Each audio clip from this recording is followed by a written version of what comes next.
Dear colleagues, distinguished ladies and gentlemen, it is my absolute privilege to return to the German Council on Foreign Relations after 2 years. I would like to express my sincere gratitude for welcoming me for the second time. If we try to compare the titles of today's discussion, Armenians' perspectives of peace, institutionalization, regional connectivity, and relations with the EU, with the previous one, security and stability in the South Caucasus, it will show the historic developments and further perspectives in our region of the South Caucasus. Today I can announce with confidence that on August 8 in Washington, D.C., peace was established between Armenia and Azerbaijan when, with the President of Azerbaijan, we signed a joint declaration witnessed by the President of the United States, Donald Trump. According to the declaration, Armenia and Azerbaijan highlighted the need to chart a course for a bright future, not bound by the conflict of the past and consistent with the Charter of the United Nations and the 1991 Almaty Declaration. We committed ourselves to pave the way for closing the chapter of enmity between our two countries. We resolutely reject and exclude any attempt of revenge now and in the future. The agreed upon text of the Agreement on Establishment of Peace and Interstate Relations between the Republic of Armenia and the Republic of Azerbaijan was initialed by the Ministers of Foreign Affairs of Armenia and Azerbaijan in the presence of President Trump, President Aliyev, and myself. One of the key breakthroughs reached in Washington was the agreement to open communications between the two countries, between Armenia and Azerbaijan, for intrastate, bilateral, and international transportation on the basis of respect for the sovereignty, territorial integrity, and jurisdiction of the states. These efforts are to include unimpeded connectivity between the main part of the Republic of Azerbaijan and its Nakhchivan Autonomous Republic through the territory of the Republic of Armenia, with reciprocal benefits for international and intrastate connectivity for the Republic of Armenia. Now, together with our American counterparts, we are engaged in intensive negotiations on the general terms of implementation of Trump Route for International Peace and Prosperity, Trip Route Connectivity Project, which also was agreed in the framework of the signed declaration. TRIP Company, an Armenian-American joint venture, will be registered in Armenia and will be granted a right to develop the necessary infrastructure of railway, road, oil and gas pipelines, and fiber optics. We will move to the actual implementation and construction phase as early as next year.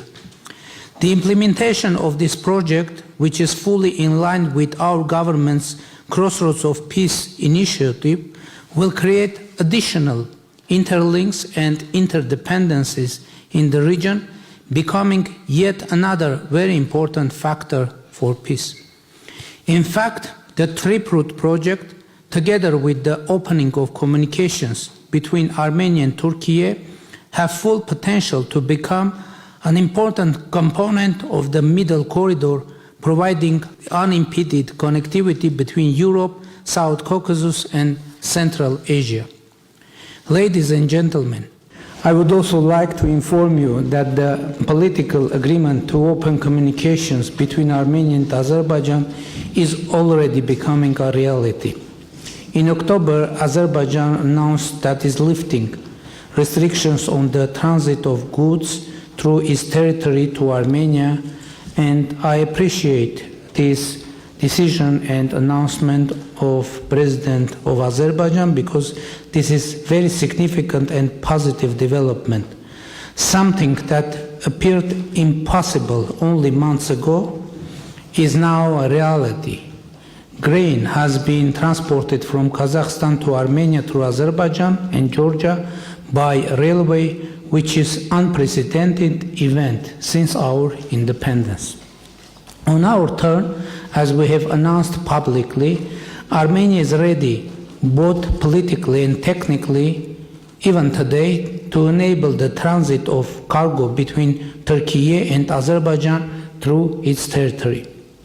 With all this being said, I am confident that through daily care for established peace, adherence to the text and spirit of Washington Declaration, and the rejection of narratives that could derail the process, the Armenian and Azerbaijani governments will be able to institutionalize lasting peace between our two countries.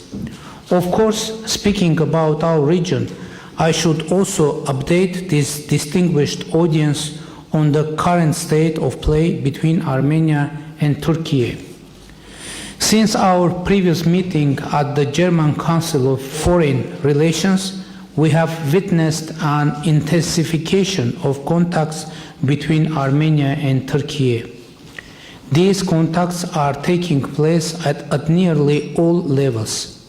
Between myself and President Erdogan, our foreign ministers and special representatives, the two ministers of foreign affairs, and as well as relevant line ministries.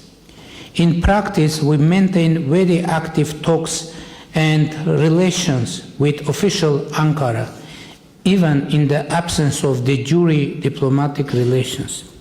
And I hope that Turkey will make the long-awaited political decision to open its border with Armenia and establish diplomatic relations. The normalization of Armenia-Turkey relations, peace between Armenia and Azerbaijan, the Triplet project, Armenia's and Azerbaijani good neighborly relations with Georgia and Iran, constructive dialogue with Russia can position the South Caucasus as one of the most attractive transit corridors alongside both the north-south and east-west routes. And we are working hardly to realize this historic opportunity. Distinguished colleagues, in March of this year, the National Assembly of Armenia adopted the law on initiating the process of Armenia's accession to the European Union. Many ask when Armenia will become a member of the European Union and how realistic this goal is.